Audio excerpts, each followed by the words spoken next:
ॐ अज्ञानतिमिरान्धस्य ज्ञानञ्जनशलाकया चक्षुरुन्मीलितं येन तस्मै श्रीगुरुवे नमः। हरे कृष्णा। श्री चैतन्य चरितामृत मध्य लीला चैप्टर 9 प्यार संख्या 127 से करते हैं। तो महाप्रभु ने कहा कि कृष्णेर एक स्वभाव विलक्षण स्वमाधुर्य सर्वचित्त करे आकर्षण। भगवान कृष्ण का एक विशिष्ट स्वभाव है कि वो अपने माधुर्य रस के द्वारा हर किसी का चित्त को आकर्षित कर लेते हैं। और किस प्रकार से हम भगवान के धाम को प्राप्त कर सकते हैं? व्रज लोकेर भावे पाये ताहर चरण तार ईश्वर करी नाही जाने व्रजजन। व्रजलोक या गोलोक वृंदावन के निवासियों के चरण चिन्हों का अनुसरण करके मनुष्य भगवान श्री कृष्ण के चरण कमलों का आश्रय प्राप्त कर सकता है, किंतु उस लोक के निवासी नहीं जानते कि कृष्ण पूर्ण पुरुषोत्तम भगवान है।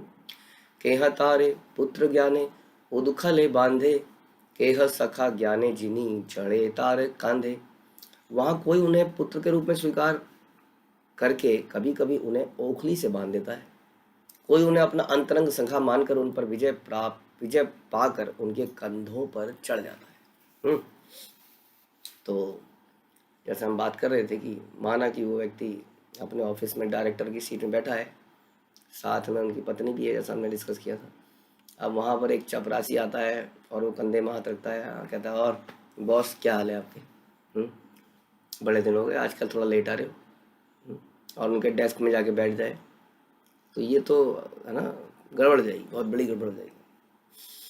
लेकिन उनके घर के अंदर अगर आप जाओ, जैसा हमने डिस्कस किया था, बेचारा गमछा लेके बैठा है और किचन साफ कर रहा है, बर्तन को पोंछ रहा है। तो गोलोक में जो भाव है भगवान का, वो ऐश्वर्य का भाव नहीं है। वहाँ पे जो उनके भक्त हैं, कोई उन्हें अपना पुत्र मान के बैठा है और ओखली से बांध देता है, और कोई जो है उनके कंधों पर चढ़ जाता है। और वास्तव में ये कोई बदतमीजी नहीं मानी जाती है, ये और ऊंचा भाव माना जाता है। जब भगवान हमारे साथ में होते हैं तो हम अक्सर ऐसा कोशिश करते हैं कि क्या मांगे क्या मांगे क्या मांगे, है ना। थोड़ी देर के लिए कोई व्यक्ति ऐसा बड़ा प्रभावी व्यक्ति मिल जाए, वो बोले मांगो क्या मांगते हो, हम मांगे जी यहाँ पर ये टेंडर दिला दो, यहाँ पे ये पैसे दिला दो, यहाँ बिजनेस चला दो, उससे मेरी बात कर लो, है ना। बड़े इन्फ्लुएंशियल आदमियों से हम मिलते हैं तो हम कोशिश करते हैं क्या मांग लें उनसे थोड़ी देर में।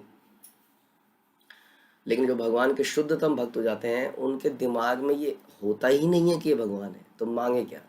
इससे नुकसान कुछ नहीं होता है, इससे फ़ायदा ये होता है कि हम कुछ इच्छा नहीं रखते, क्योंकि भगवान जानते ही तो हमें लगता है वो ये तो भगवान है, ये तो सब कुछ प्रदान कर सकते हैं। तो जो भगवान के शुद्धतम भक्त हैं, वो ये बात भी ध्यान नहीं रखते कि ये भगवान है, क्योंकि कुछ मांगने का प्रश्न ही नहीं उठता। वो तो भगवान के साथ अनंत लीलाएं करते हैं।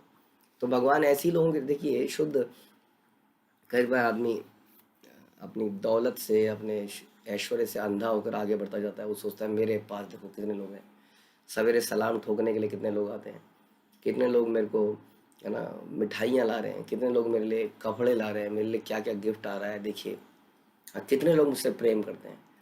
वास्तव में प्रेम नहीं करते हैं, वो आपकी गद्दी से, आपकी पोजीशन से, आपसे होने वाले लाभ से प्रेम करते हैं। ये बात का पता हमें धीरे धीरे जब हम आगे बढ़ते हैं तो पता चलता है, कई साल बाद हमें पता चलता है वास्तव में हमने तो किसी व्यक्ति से प्रेम नहीं किया, ये सब तो मेरे किसी ना किसी शक्ति से प्रेम करते थे। उसी तरह से हम हमें क्या चाहिए आखिर में हमें जब देखते हैं, हमें बड़ा निराशा प्राप्त होती है, हम बड़े दुखी होते हैं, हम टूट जाते हैं। इसलिए बहुत सारे धनी व्यक्ति कई बार डिप्रेशन का शिकार बनते हैं, क्योंकि कोई एक व्यक्ति भी उन्हें प्रेम करने वाला नहीं होता है, सच्चा प्रेम करने वाला। कोई ना कोई उनकी किसी वस्तु से प्रेम करता है, इसलिए उनके इर्द गिर्द घूमता है, मरने से पहले क्या पता मेरे नाम पे क्या क्या कर दे, वगैरह वगैरह। तो भगवान को भी शुद्ध प्रेम चाहिए जीवों से, और भगवान को तो वस्तु क्या चाहिए होगी किसी से। इसलिए वो ऐसे ही लोगों के बीच में रहना चाहते हैं जिनकी उनसे कोई एक्सपेक्टेशन नहीं है, कोई इच्छा नहीं है, क्योंकि इसका मतलब वो केवल प्रेम करते हैं आपस में, कोई एक्सपेक्टेशन नहीं है। तो गोलोक में ऐसे ही लोग रहते हैं, ऐसे ही लोग जा पाते हैं जिनकी कोई इच्छाएं नहीं है। भगवान ये कर दो, भगवान काश ऐसा हो जाए, बस काश ऐसा हो जाए, मैं आपके इतने व्रत रख लूँगा, मैं आपके लिए ये कर लूँगा, मैं आपको ये चढ़ावा कर दूँगा।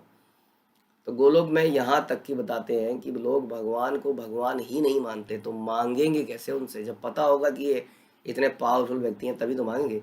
वो जानना ही नहीं चाहते, वो याद रखना ही नहीं चाहते। जब नंद बाबा को बार बार गांव वाले बोलते थे कि बाबा ये कोई आम आदमी नहीं है जो पूतना को मार दे, इट इज़ नॉट पॉसिबल। इतना छोटा सा बच्चा, 6 दिन का बच्चा जो है इतना बड़ा काम कर दे, ये कोई साधारण व्यक्ति नहीं है। इतने बड़े राक्षस तृणावत को आसमान से नीचे गिरा दे, ये तो नारायण ही है। और फिर नंद बाबा कैसी बातें करते हो, नारायण नारायण। हाँ, अभी कल माखन चोरी करता हुआ पकड़ा गया था। कल डांट दिया था तो माँ ने ओखल से बांध दिया तो सुस्की मारता हुआ रोज पूरे दिन वहीं पे खड़ा रहा। ऐसा भगवान जो पूरे दिन ओखल में बंधा रहे और वेट करे कि आओ कोई खोल दो भैया, कोई खोल दो, बलराम खोलो। बलराम जो है डर के मारे बलराम भी नहीं खोल रहे हैं। तो ऐसा कैसे भगवान? तो भगवान जान मानना भी नहीं चाहते हैं उनको, क्योंकि भगवान मानते ही जो है उनका भाव बदल जाता है। इसलिए उनको भगवान भी नहीं मानना चाहते। क्या है, उनके कंधे पे चढ़ जाते हैं और उन्हें बांध देते हैं। तो इस प्रकार का भाव जो है वहाँ पर है। तो ये भाव पैदा करना मुश्किल है। हम भगवान से प्रेम करते हैं, उनकी नाम जपते हैं, फिर भी यदि भगवान हमारे सामने आ जाए तो हमारे अंदर कोई ना कोई इच्छा तो आ ही जाएगी। भगवान प्लीज़ एक ऐसा कर दो भगवान, ये तो भक्तिमय चीज़ मांग रहा हूँ भगवान, मेरे सारे परिवार को भक्ति में लगा दो, इतना तो मांग ही लेंगे हम, है कि नहीं? तो ये थोड़ा फर्क है ब्रज में और हमारे में।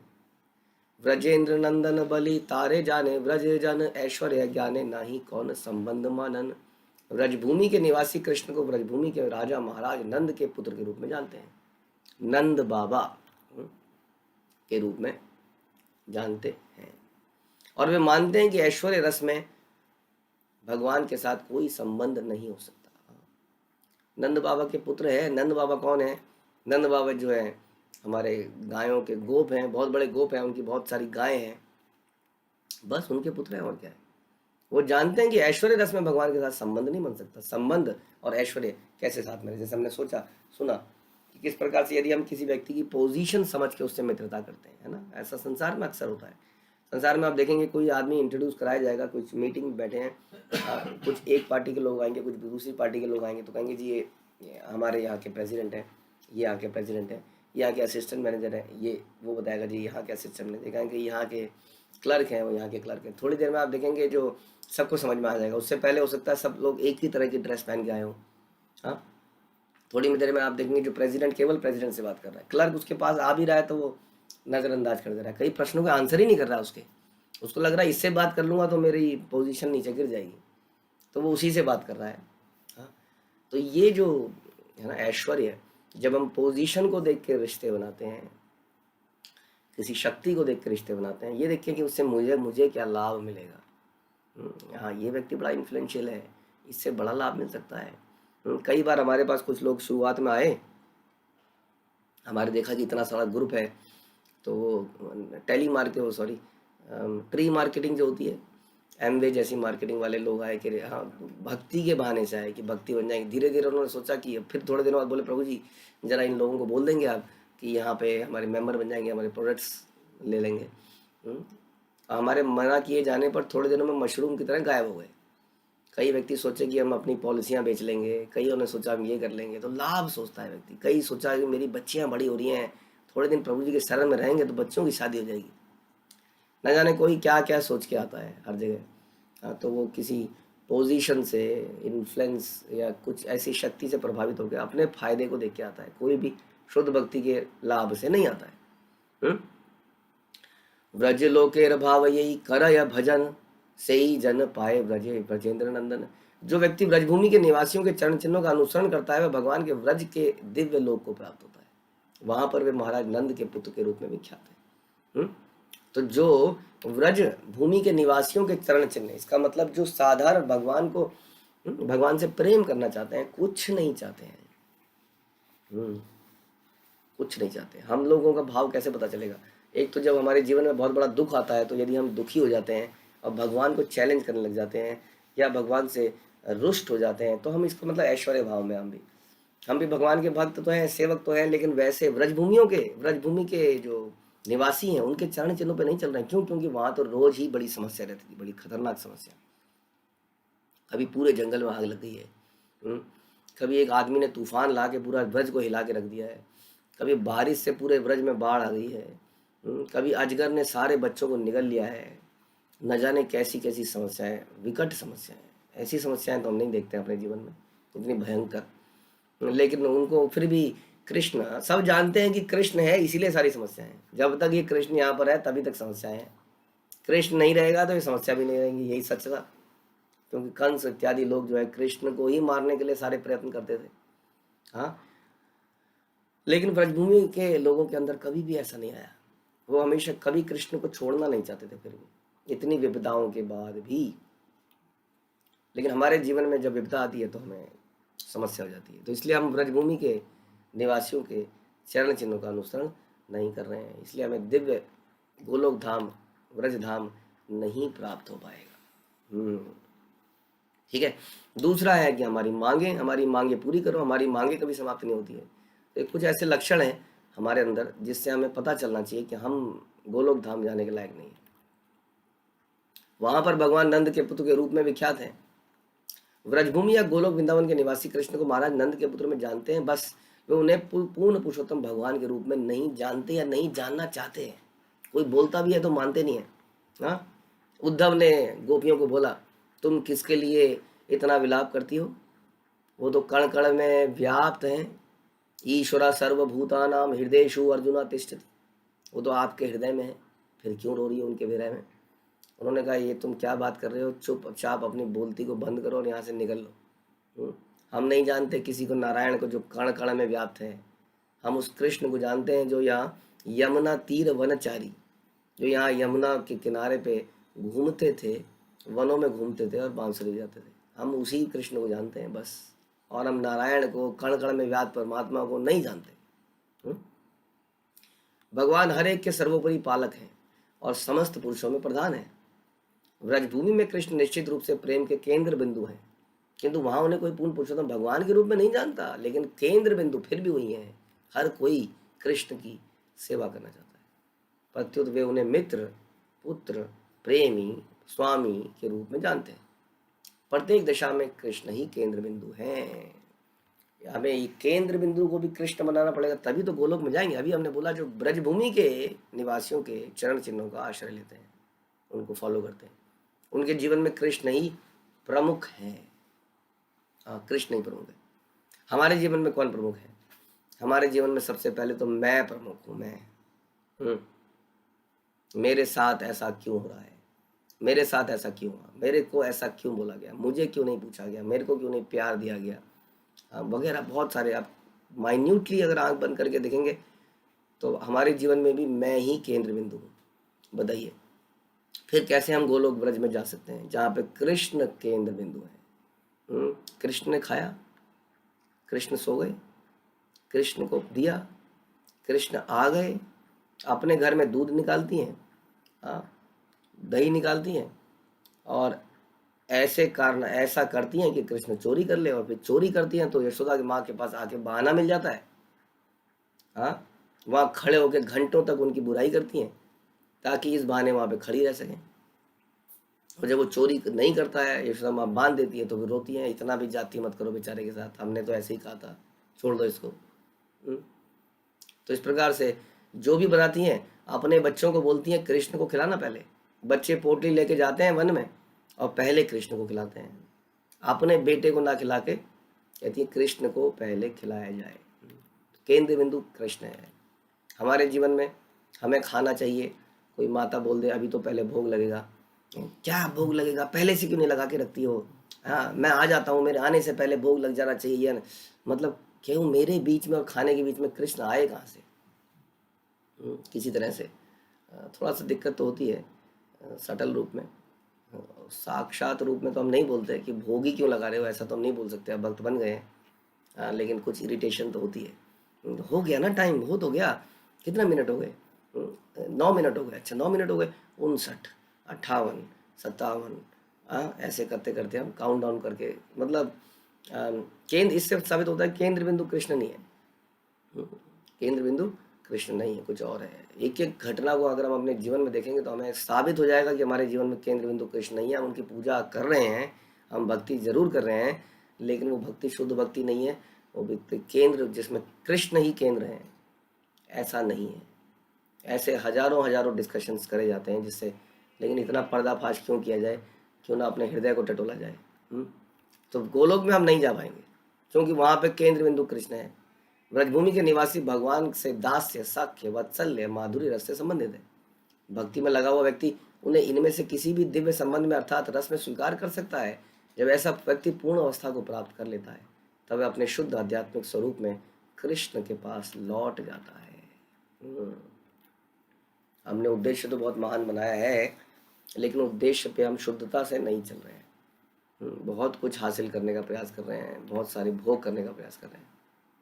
नायम सुखाप भगवान देहिनाम गोपिका सुता ज्ञानिनाम चात्म भूतानाम यथा भक्ति मतामिह। तब चैतन्य महाप्रभु ने प्रमाण दिया, यशोदा पुत्र पूर्ण पुरुषोत्तम भगवान कृष्ण उन भक्तों को सुलभ हैं जो रागानुगा भक्ति में लगे। किन को सुलभ है? जो राग है, जिनके हृदय में राग है, प्रेम है भगवान से। उनको बताना नहीं पड़ता है, ये कर दो, ऑल्टर खोल दो, जप कर लो, ध्यान से जप करो, भगवान को प्रेम से भोग लगाओ, आरती करते हुए कम से कम ध्यान सामने लगाओ। बिजनेस प्लानिंग, घर की प्लानिंग, काम की प्लानिंग, जॉब की प्लानिंग मत करो, आरती करते हुए आरती कर लो। हमें बार बार टोकना पड़ता है, लेकिन जिसके अंदर राग है वो बड़ी प्रेम से करता है। उसको प्रेम करते हुए कृष्ण से वार्तालाप करता है, सेवाएं करते हुए। उसको कई बार ये वार्तालाप करते हुए विरह महसूस होता है, कई बार उसको रोना आता है। क्वेश्चन है, क्या हमें ऐसा होता है? तो जो रागानुगा भक्ति में लगा है इस प्रकार से, उसको कृष्ण सुलभ है। किंतु वह ज्ञानियों को, तपस्या में रत, आत्म साक्षात्कार के प्रयत्न करने वालों को, आत्मा और शरीर को एक मानने वालों को सहज सुलभ नहीं है। किसी को भी सहज सुलभ नहीं है। ज्ञानियों को, तपस्या करने वालों को, कोई सोचेंगे मैंने इतना पढ़ लिया है, इतने ग्रंथ पढ़ लिए, कोई सोचेगा मैं तपस्या करूंगा, बहुत तपस्या करूंगा, उसको प्राप्त नहीं है। राग कैसे पैदा होगा फिर? ये राग ऐसे ही पैदा होता है जब हम ब्रजभूमि के लोगों के भाव को सुनते हैं, समझते हैं और उनको आत्मसात करने का प्रयास करते हैं, अपने जीवन में लाने का प्रयास करते हैं। जो अभी अभी आपने सुना, जब आपके जीवन का उद्देश्य भी कृष्ण होता है, कृष्ण केंद्र बिंदु होते हैं हर चीज़ में, और ये सोचते हुए हम सारे भक्तिमय कार्य करते हैं, तो धीरे धीरे हमारे अंदर राग पैदा होता है। जब हम भक्तों की सेवा करते हैं, ऐसे भक्तों की सेवा करते हैं, मेडिटेट करते हैं जिनके अंदर राग है, तो हमारे अंदर राग पैदा होता है। ये सरल विषय है, ये जटिल विषय नहीं है, लेकिन हमारा हृदय जटिल है, इसलिए हमारे हृदय में उतरता नहीं है, ये करा नहीं जाता है। आप जानते हैं कि भक्ति सरल है, लेकिन फिर भी हम नहीं कर पाते हैं क्योंकि हमारा हृदय जटिल है, वो जटिल चीजें करना चाहता है। श्रुति गण गोपी गणेर अनुगत हैया, व्रजेश्वरी सुत भजे गोपी भाव लैया। वैदिक साहित्य के अधिकारियों ने, जो श्रुति गण कहलाते हैं, गोपी भाव में कृष्ण की पूजा करी और उनके चरण चिन्हों का अनुसरण किया। गोपी भाव में कहना बड़ा आसान है, अक्सर हम डिस्कस करते हैं गोपी भाव, गोपिर परदुर भरतुर पर्द कमल और दास दास दासानुदास, लेकिन वास्तव में उस भाव को लाना बड़ा मुश्किल है। जैसा कि अभी भगवान यही बताने चाह रहे हैं कि जो तुम्हारी लक्ष्मी जी हैं, हे वेंकट भट्ट, वो इस भाव में नहीं है, वो इस व्रज भूमि के भाव में नहीं है, व्रजवासियों के भाव में नहीं है, इसलिए उनको ये पोजीशन प्राप्त होना बड़ा मुश्किल है।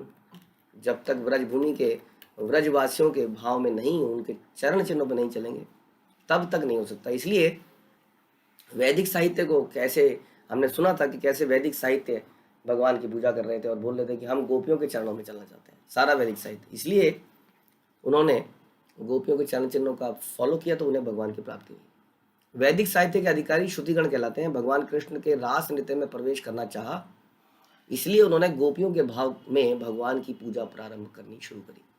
प्रारंभ में वह असफल हो गए। जब गोपियों के भाव में मात्र कृष्ण का चिंतन करने से वो नृत्य में प्रवेश नहीं कर पाए, तो उन्होंने वास्तव में गोपियों जैसा शरीर धारण कर लिया, यहाँ तक कि गोपियों के समान ब्रजभूमि में जन्म लिया, और उसके बाद वे गोपियों के प्रेम भाव में निमग्न हो गए। इस तरह उन्हें भगवान की रासलीला में प्रवेश करने को मिला। उसी भाव में रम गए, यानी कि जीवन शैली वैसी बना ली। खाली चिंतन करने से कैसे होगा? हम चिंतन करेंगे बैठ के और गोपी गीत गाएंगे, खाली गोपी गीत गाएंगे, स्मरण करेंगे, तो वो तो फायदा होगा, लेकिन अपना जीवन शैली बिल्कुल डिफरेंट है। व्रज की जीवन शैली कैसी है? व्रज की जीवन शैली बिल्कुल साधारण है। गोप जहाँ पे भगवान भी गाय के ग्वाले हैं, बताइए, कैसा जीवन शैली है वहाँ की, सोच सकते हैं हम। हाँ, कौन भगवान है हमारे? हमारे भगवान नारायण नहीं है, ध्यान रखिए। हमारे भगवान कृष्ण है, जो कि केवल एक गोप है। तो फिर क्या हमें जीवन में इतनी उपलब्धियां प्राप्त करने की आवश्यकता है जितने कि हम लगे रहते हैं जिनमें? हाँ, हमें अपना हृदय सरल बनाना पड़ेगा, जीवन शैली सरल बनाने की। अल्टीमेटली ये जो श्रुतिगण हैं, श्रुतिगण ने ब्रज में जन्म लिया। हाँ, ब्रज की मिट्टी में लेटते हुए ये पैदा हुए, वहीं पर बड़े हुए, और धीरे धीरे धीरे इनका जीवन कृष्ण के लिए समर्पित हो गया। तो ये ज़रूरी है ज़्यादा। बाहर अंते अंतरे गोपी देह व्रजे यबे पाइला, सेह देह कृष्ण संगे रास क्रीड़ा कैला।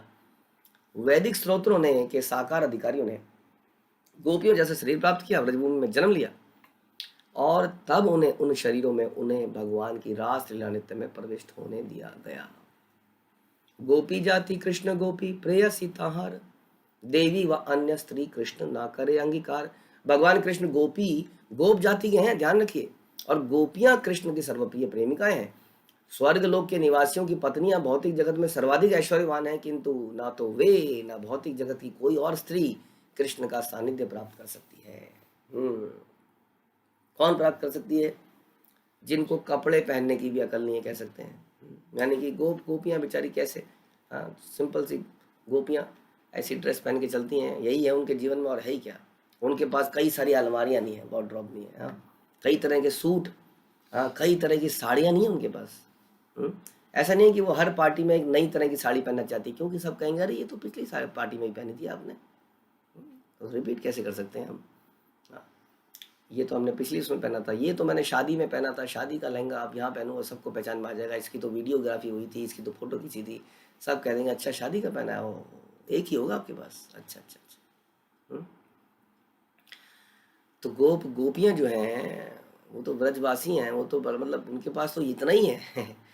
हो सकता है उनके लहंगों में कई जगह दूध गिरा हुआ होता हो, दूध निकालती रहती हैं गाय का, कहीं पे गोबर गोबर लगाओ, गोबर लगा ही हो सकता है। गोबर तो वैसे ही अशुद्ध नहीं माना जाता, एकदम मल तो है नहीं, तो ऐसा तो नहीं है गोबर लग गया तो नहाना पड़ेगा और कपड़े धोने पड़ेंगे, तो गोबर लगा हो सकता है कई जगह पर। आप सोचिए, या तो आप गलत जगह में फंस गए, बहुत गलत जगह फंस गए आप, कृष्ण की भक्ति में लग गए, हमारा भाव बिल्कुल डिफरेंट है, हम हैं ऐश्वर्यवान व्यक्ति, तो फिर गलत जगह पर है आप, या तो आप बदलिए या भगवान बदलिए।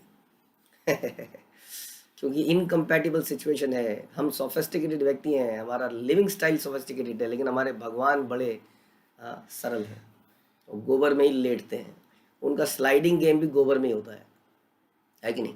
हम लोग संसार में लोग बर्फ़ में क्या करते हैं, स्केटिंग करते हैं और डाइविंग करते हैं, हाँ, वैसी सेम डाइविंग भगवान गोबर में करते हैं। गोबर तो और ज़्यादा थोड़ा पतला सा, उसमें तो चोट लगने का डर ही नहीं है, गोबर का ढेर बनाना पड़ेगा उसके लिए। तो उस गोबर के ढेर में गाय की पूंछ पकड़ लेते हैं, गाय आगे भागती है और वो पीछे स्लाइडिंग करते हैं। अब बताइए, ऐसे भगवान के चक्कर में फंस गए हैं तो गलत जगह पे आ गए, या फिर आपको बदलना पड़ेगा। यही यहाँ पर इन श्लोकों में बता रहे हैं। यहाँ पे ऐश्वर्य से काम नहीं चलेगा, यहाँ पे सोफिस्टिकेशन से काम नहीं चलेगा। हमें अपने जीवन को इसी जीवन में बदलना नहीं पड़ेगा क्या? क्या ये जरूरी नहीं है? बताइए। आप अगर ये सोचें कि नहीं, भगवान के धाम में जाके हम ऐसा रूप प्राप्त कर लेंगे, गोपी बन जाएंगे और भगवान का भक्ति करेंगे, कैसे पॉसिबल है? You have to practise it here, you have to prove it here. जब आप 5वीं क्लास का एग्जाम पास नहीं करेंगे, 6ठी क्लास में कौन एडमिशन देगा आपको? बताइए, who will give you admission? 12th पास किया नहीं, ग्रेजुएशन डिग्री में कौन आपको एनरोल करेगा? कोई नहीं करेगा। इसलिए ये एग्ज़ाम तो यहीं पास करना पड़ेगा, ये जीवन की सरलता तो यहीं लेके आनी पड़ेगी। तो यही यहाँ पर बता रहे हैं। हाँ, जब लक्ष्मी जी ने ऐसा प्रयास किया तो लक्ष्मी जी को एंट्री मना हो गई। जब ये श्रुतिगण ने, सारे वैदिक साहित्य के पर्सोनिफिकेशन ने ऐसा कोशिश किया तो उनको भी मना हो गया। उनको बोला ऐसे काम नहीं चलेगा, हाथ काला करना पड़ेगा, कोयले की दलाली में घुसना पड़ेगा, गंदा होना पड़ेगा, व्रज की भूमि में इस प्रकार से जीवन बिताना पड़ेगा।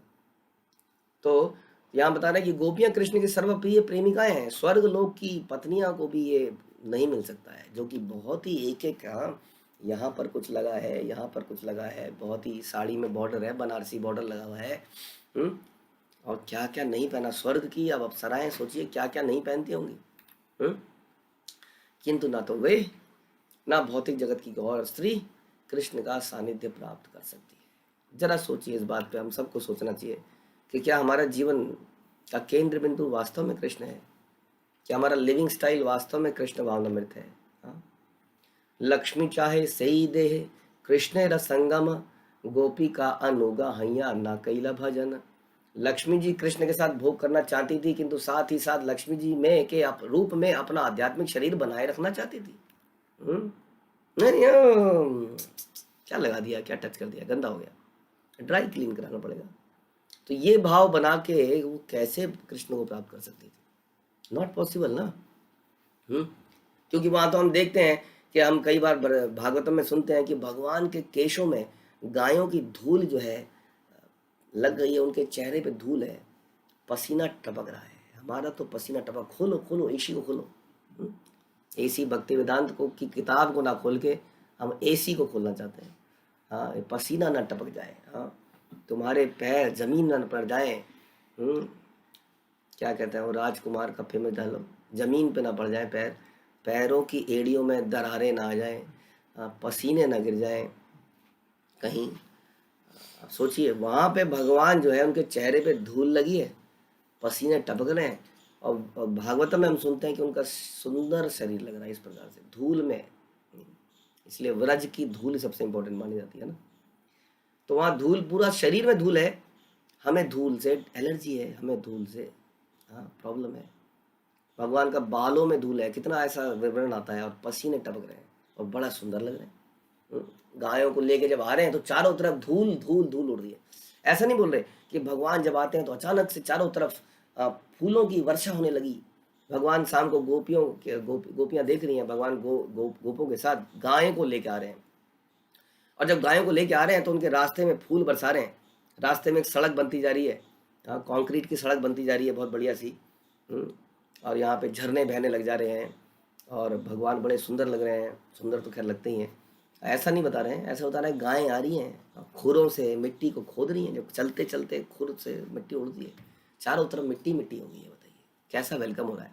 मिट्टी वाले भगवान आ रहे हैं तो मिट्टी उड़ रही है, और वहीं से दूर से गोपियाँ उन्हें देख रही हैं, गोप उन्हें देख रहे हैं, जो लोग घर पे रह गए, कुछ लोग देख देख के बेहोश हो जा रहे हैं, उनका इंतज़ार कर रहे हैं। तो कहने का मतलब है जीवन में हमें अपने जीवन को इतना साधारण बनाना चाहिए। हम ये नहीं कह रहे जान मुझ के मिट्टी में लौट जाइए, लेकिन कैसे हम जीवन को साधारण बनाएं। जीवन का मुख्य उद्देश्य कम से कम ये ना रखें how to look better, how to have very beautiful things in my house, how to decorate my house. We should decorate our house with Krishna. हमें कृष्ण से डेकोरेट करना चाहिए अपने घर। आप जानते हैं कि जब भगवान आते थे तो गोपियों की कितनी कथाएं आती हैं, हम सुनते हैं। जब भगवान बांसुरी बजाते थे या आते थे इस प्रकार से, तो एक गोपी कानों के टॉप्स पहन रही थी, तभी बांसुरी की आवाज, आगे आगे आया रे गोविंदा आया। वो एक बुंदा पहन के ही भाग ली, छोड़ो यार इस बुंदे को किसने देखा है, भागो। कोई बाल बना रही थी, आधे बाल हेयर स्टाइल, छोटी मोटी चोटियां बनाते हैं ना हम कई सारी, वो बना रही थी, माना उसी चोटी को आधी अधूरी बांध के ही निकल पड़ी, भाग ली। किसी ने अपने घाघरे को उल्टा पहन लिया, उल्टा पहन के भाग ली। ऐसा भाव आप सबने पढ़ा है, ऐसा नहीं कि हम कुछ आर्टिफिशियल बात कर रहे हैं, ये सब आपने पढ़ा है भागवत में। लेकिन पढ़ के भी हम लोग ऐसा भाव बना नहीं पाते हैं कि हमारे अंदर राग नहीं। क्यों नहीं है राग? क्योंकि भोगेश्वरम प्रसक्ता नाम, हमारी इच्छा जो है अच्छा दिखने में, अच्छा घर सजाने में, अच्छा बनने में है, नहीं प्राप्त होंगे। इतनी मेहनत के बाद भी भगवान प्राप्त नहीं होंगे। इसलिए जीवन को सरल बनाइए, ये बड़ा इंपॉर्टेंट है। लक्ष्मी जी भोग करना चाहती थी, लेकिन साथ में अपना आध्यात्मिक शरीर बनाए रखना चाहती थी, किंतु उन्होंने कृष्ण की पूजा करने में गोपियों के पद चिन्हों का अनुसरण नहीं किया। मुश्किल है, यस इट इज़ वेरी मुश्किल, वेरी डिफिकल्ट। लगता है कि बड़ा आसान है, सरल है, ये क्या फालतू के लोग हैं, लेकिन ये वास्तव में बड़ा मुश्किल है। अन्य देह ना पाइये रास विलास, अतएव नायम श्लोक कहे वेद व्यास।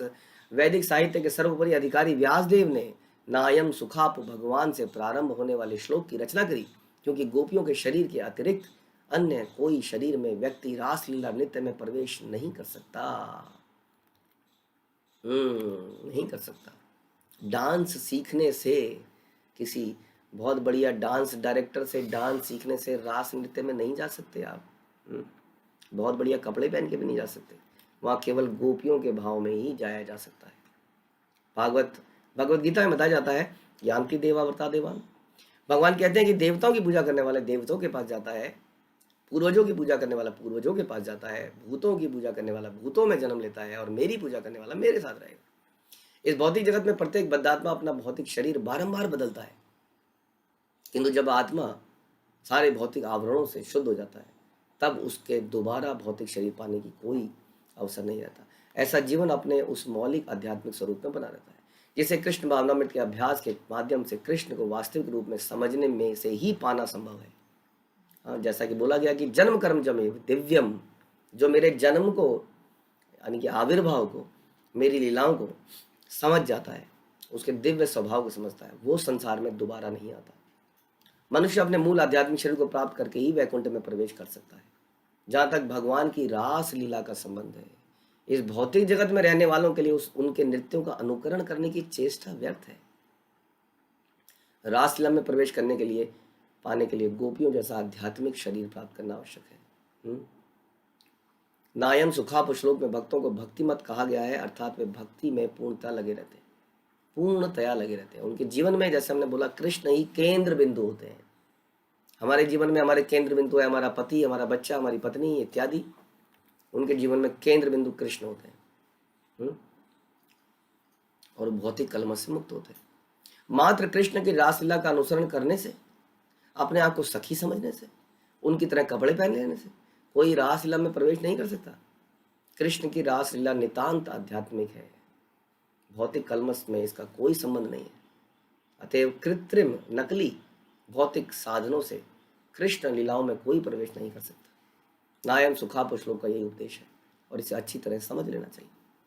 पूर्वे भट्टेर मने एक छिल अभिमान, श्री नारायण हयन स्वयं भगवान। श्री चैतन्य महाप्रभु द्वारा दी गई इस विवेचना के पूर्व वेंकट भट्ट मानते थे कि नारायण ही पूर्ण पुरुषोत्तम भगवान है। वेंकट भट्ट के पूज्य कौन थे? नारायण ही थे, और उन्हीं को सर्वोत्तम रूप में मानते थे। ऑल्दो जानते थे कि कृष्ण के पास माधुर्य लीलाएं हैं जो कि श्रेष्ठ है, फिर भी उनके लिए सब कुछ नारायण ही थे, वेंकट भट्ट। लेकिन भगवान ने इतनी सारी क्लैरिफिकेशन यहाँ पे कर डाली।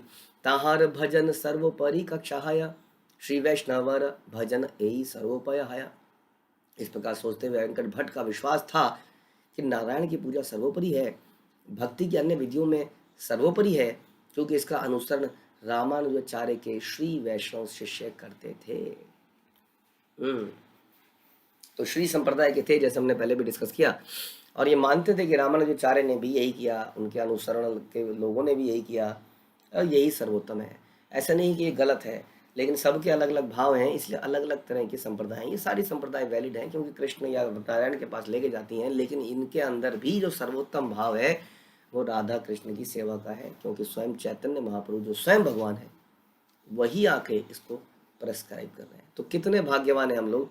यदि हम किसी और परंपरा में होते तो उसको छोड़ना बड़ा मुश्किल हो जाता है, बड़ा ईगो का मैटर हो जाता है। नहीं, मैं कैसे छोड़ सकता हूँ, यही श्रेष्ठ है। अक्सर बहस होती है, डिबेट होती है कि मैं जो कर रहा हूँ वो सही है। अगर हम किसी परंपरा में फंस जाते तो शायद हम निकल के ही नहीं आ पाते। हाँ, हालांकि कई लोग तो निकल के आए, जिनका हृदय सरल है, वो तो निकल के आ गए अपने अपने पूजा पद्धतियों से, लेकिन फिर भी हम कितने भाग्यवान हैं, हाँ, जो इस परंपरा में आए। एई तार गर्व प्रभु करिते खंडन, परिहास द्वारे उठाए एते का वचन। चैतन्य महाप्रभु जो है वेंकट भट्ट की इस भ्रांति को समझ गए, हाँ, और इसे सुधारने के उद्देश्य से महाप्रभु इस प्रकार परिहास में इतना बोल रहे थे। वो चाहते थे कि वेंकट भट्ट जो है अब और उच्च चीज को भी समझे। प्रभु कहे भट्ट तुम्ही ना करी संशय, स्वयं भगवान कृष्ण एत निश्चय। तब महाप्रभु ने कहा, हे वेंकट भट्ट, अब अधिक संशय मत करो, कृष्ण ही स्वयं पूर्ण पुरुषोत्तम भगवान है, और यही वैदिक साहित्य का निर्णय है। Don't doubt. कृष्णेर विलास मूर्ति श्रीनारायण, अतएव लक्ष्मी आद्येर हरे ते मन। कृष्ण का ऐश्वर्यशाली रूप भगवान नारायण है। लक्ष्मी तथा उनकी सखियों के मन को आकृष्ट कर लेता है। हाँ, लक्ष्मी को जरूर आकृष्ट कर लेता है, क्योंकि लक्ष्मी उसी भाव में भगवान की पूजा करती है। हाँ, लेकिन भागवत क्या कहती है? एते चांस कला पुंसा कृष्णस्तु भगवान स्वयं, इंद्रारी व्याकुलम लोकम मृणयंती युगे युगे। ये श्लोक आपने भागवतम में अभी पढ़ा था, पहले कैंटो के 3रे चैप्टर में, जहाँ पर यह बताया गया कि ईश्वर के सारे अवतार हैं। कोई पुरुष अवतार है, अंश अवतार है, कला अवतार है, अंश के अंश को कला कहते हैं, किंतु कृष्ण साक्षात पूर्ण पुरुषोत्तम भगवान है। और नारायण कौन है? नारायण उनके अंश है। जब जब इंद्र के शत्रुओं द्वारा यह जगत व्याकुल होता है, तब तब हर युग में वह अपने विभिन्न स्वरूपों द्वारा संसार की रक्षा करने आते हैं। नारायण हेते कृष्ण असाधारण गुण, अतएव लक्ष्मीर कृष्ण तृष्णा अनुक्षण।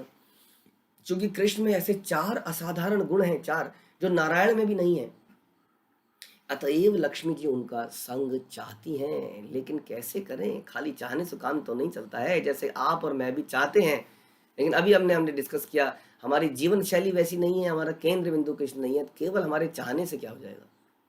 हमें बदलाव करना पड़ेगा, टोटली बदलना पड़ेगा। बड़ा मुश्किल है ये मानना कि मैं अभी तक जो कर रहा था गलत ही कर रहा था, मेरा भाव ही गलत है। हाँ, मेरे को तो गोपियों के पद चिन्हों पे चलना है, वैसा ही भाव अपनाना है। तो यहाँ पर बताते हैं कि कृष्ण के पास 4 ऐसे असाधारण गुण हैं जो नारायण के पास भी नहीं है। और ये 4 गुण आप कई बार सुन चुके हैं। नारायण में 60 गुण पाए जाते हैं जो कि कृष्ण के अंदर भी हैं, लेकिन कृष्ण के पास 4 अधिक विशेषताएं हैं। हाँ, वो है उनकी अद्भुत लीलाएं, समुद्र के तुल्य उनकी अद्भुत लीलाएं, माधुर्य प्रेम में सर्वश्रेष्ठ भक्तों से घिरा होना। भक्त, उनके भक्त जो है अद्भुत, उनके भक्त हैं। कितना भक्तों की स्टोरीज हम सुनते हैं तो हैरान रह जाते हैं। अद्भुत उनके भक्त हैं। उनका वंशी वादन अद्भुत है जो तीनों लोगों को आकृष्ट करता है। उनका असाधारण सौंदर्य, हाँ, जो तीनों लोगों के परे है। हाँ, वो सौंदर्य अनुपम अपार है। तो ये 4 चीज़ें। नारायण भी बहुत सुंदर हैं, जानते ही हम लोग। हाँ, लेकिन जो कृष्ण की सुंदरता है, ऐसी सुंदरता और कहीं पर नहीं है। तुम्ही ये पढ़ीला श्लोक सेहा या प्रमाण। तो वो कह रहे हैं, देखो मैं कभी भागवत से बता रहा हूँ, कभी कहीं से बता रहा हूँ, ये सारे श्लोक पता है, ये सिद्धांत है, मैं थोड़ी बोल रहा हूँ अपने मन से। तुम्ही ये पढ़ीला श्लोक सेहा या प्रमाण, से ही श्लोके आई से कृष्ण स्वयं भगवान। तुमने सिद्धांत तत्व भेद अपी से प्रारंभ होने वाला श्लोक सुनाया है। यह श्लोक ही साक्षी है कि कृष्ण स्वयं पूर्ण पुरुषोत्तम भगवान है। सिद्धांत तस्य तस्तव भेदे अपि श्रीश कृष्ण स्वरूपयो, रसेनोत्कृष्यते कृष्ण रूप में रस स्थिति। दिव्य अनुभूति के अनुसार कृष्ण तथा नारायण के रूपों में कोई अंतर नहीं है, फिर भी माधुर्य रस के कारण कृष्ण में विशिष्ट दिव्य आकर्षण है। फलतः वे नारायण से बढ़कर हैं। यह दिव्य रसों का निष्कर्ष है। ये भक्ति रसामृत सिंधु से लिया गया है। यहाँ श्रील कृष्णदास कविराज कहते हैं कि चैतन्य महाप्रभु ने वेंकट भट्ट को यह श्लोक सुनाया, किंतु इससे पहले उन्होंने कहा कि वेंकट भट्ट ने उन्हें यह श्लोक सुनाया, क्योंकि उनकी वार्ता भक्ति रसामृत सिंधु की रचना से काफी पहले हुई थी। अतः यह प्रश्न उठ सकता है कि ये दोनों श्लोक उन्होंने कैसे सुनाए। भक्तिनाथ ठाकुर व्याख्या करते हैं कि श्लोक तथा अन्य अनेक श्लोक भक्ति रसामृत सिंधु की रचना के काफी पहले भक्तों के बीच में प्रचलित थे। अतः भक्तगण उन्हें सदा सुनाया करते थे और उनके तात्पर्य भावावेश में आकर स्पष्ट किया करते थे। तो ये श्लोक उन्होंने आपस में डिस्कस किए। स्वयं भगवान कृष्ण हरे लक्ष्मी रमन, गोपीकार मन हरिते नारे नारायण। पूर्ण पुरुषोत्तम भगवान कृष्ण लक्ष्मी के मन को आकृष्ट करते हैं, किंतु भगवान नारायण गोपियों के मन को आकृष्ट नहीं कर पाते। इससे कृष्ण की सर्वोत्कृष्टता सिद्ध होती है। गोपियों के मन को आकृष्ट नहीं कर पाते, लेकिन लक्ष्मी के मन को, गोपियों के पीछे पीछे भागते हैं ना, गोपियां उनको मन को आकर्षण करती हैं। कहाँ वो करेंगे उनको? हाँ, कितने ऐसे प्रसंग हम मिलते हैं जब भगवान को गोपियां बोलती हैं लड्डू खाएगा, लड्डू खाएगा, नाच के दिखा, नाच के दिखा, तो नाचते हैं उनके आगे। बताइए, अब बताइए, ऐसे भगवान गोपियों को मन को वो थोड़ी आकर्षित करते हैं, गोपियां उनके मन को आकर्षित करते हैं। जब द्वारका में रहते हैं तो रात को गोपियों के नाम ले लेके रोते हैं, और लान की रानियां कहती हैं कि कौन गोपी का नाम ले रहे हैं, कौन है ये, हमें जानते नहीं है, किसका नाम लेके रोते रहते हैं रात भर, हम इनकी कैसे सेवा करें कि इनको इनकी याद ना आए, हमारी याद आए। लेकिन इतनी सेवा के बाद भी वो याद गोपियों की, यानी कि गोपियों के विरह में भगवान रोते रहते हैं निरंतर। चैतन्य महाप्रभु इसी प्रकार रोते थे। हाँ, जब एक व्यक्ति भागा, अरे कृष्ण के नाम ले, गोपियों का नाम लेता है, याद है आपको, जब चैतन्य महाप्रभु डंडा लेके भागे उसके पीछे। तो इस प्रकार कृष्ण जो है गोपियों के मन को आकर्षित नहीं कर पाते, क्योंकि गोपियों का प्रेम इतना शुद्ध है कि कृष्ण उनके आकर्षित हो जाते हैं, लेकिन लक्ष्मी को वो आकर्षित कर लेते हैं। तो ये बहुत ही अच्छा प्रसंग चल रहा है, इसको हम जारी रखेंगे वेंकट भट्ट और चैतन्य महाप्रभु के बीच में। श्री कृष्णदास कविराज की जय, श्री चैतन्य चरितामृत की जय, श्रील प्रभुपाद की जय।